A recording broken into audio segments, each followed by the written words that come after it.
నేను నిజానికి ప్రవచన రంగంలోకి రావడానికి కారణం నేను ఎప్పుడూ ఏ సభలో చెప్పలేదు. నిజానికి ఆశ్చర్యకరమైన విషయం ఏంటంటే, ఎప్పుడో చాలా కాలం క్రితం మా పెళ్ళైన కొత్తల్లో నేను నా భార్య తిరుమల వెళ్ళి వెంకటేశ్వర దర్శనానికి క్యూ లైన్లో నించుంటే ఘంటసాల గారి భగవద్గీత వస్తోంది. అప్పుడు నేను మా ఆవిడతో అన్నాను, ఎప్పుడో శరీరం వదిలిపెట్టారు ఆయన, ఇప్పుడు ఆయన పాడుతుంటే వెంకటేశ్వర స్వామి వారు వింటూ లక్ష్మీదేవితో ఎంత బాగా చెప్పాడే భగవద్గీత, నేను ఇంత బాగా చెప్పానంటావా అంటాడేమో, అంత బాగా చెప్పారే అని అప్పట్లో నేను ఒక మాట అన్నాను. ఘంటసాల గారి కంఠం ఇప్పటికీ కొండ మీద ఇలా వినపడుతోంది కదా, ఏ జన్మలోనైనా నా కంఠం కూడా ఇలా వినపడుతుందా ఈ కొండ మీద అన్నాను. మరి వెంకటేశ్వర స్వామి గారికి ఏం వినపడిందో నాకు తెలీదు.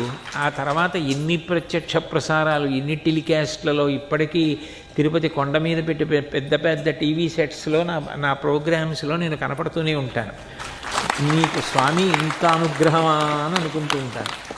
అంటే నా గొప్ప కోసం చెప్పట్లేదు, నేను ఘంటసాల గారి గురించి చెప్పడానికి ఏదో ప్రస్తావన చేశా వెంకటేశ్వర స్వామి అనుగ్రహం గురించి.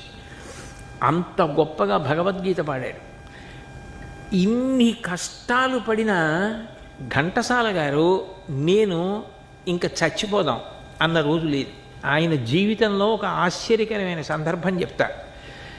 ఎండకి శోషించిపోయి తట్టుకోలేక వెళ్ళి ఒకే ఒక్క రూపాయి ఉంటే ఆ రూపాయి ఇచ్చి, ఆ రోజుల్లో నిమ్మ సోడాలని అమ్మేవారు, ఇప్పటికీ కొన్ని కొన్ని చోట్ల అమ్ముతారు నిమ్మ సోడాలు. ఓ నిమ్మ సోడా ఇమ్మని అడిగారు.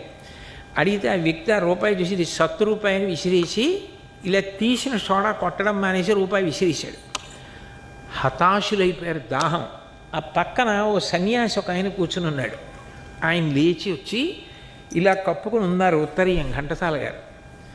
ఏం బెంగపెట్టుకోకులే అని ఈ ఉత్తరీయం తీసి ఇలా వేసి ముడేసి ఇళ్ల ముందుకెళ్ళి అడుక్కో, దాంతో బతుకు, బెంగపెట్టుకోకన్నారు. ఇంకోడైతే చిచ్చి బతుకు చచ్చిపోతానంటాడు. అలాగే భిక్షాటన చేశారు ఘంటసాల గారు. చేయడం కాదు, మీకు ఆశ్చర్యం ఏంటో తెలుసా, ఘంటసాల గారు ఏ హనుమ గుడిలో పడుకునేవారో నేను విజయనగరం వెళ్ళి గుడి చూసి వచ్చా.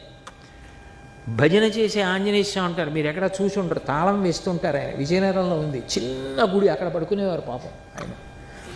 ఆయన ఎంతో కీర్తి వహించి ప్రపంచవ్యాప్తంగా ఘంటసాల గారి పేరు మారుమ్రోగిపోతున్న రోజుల్లో ఆయన్ని కచేరీకి పిలిచారు.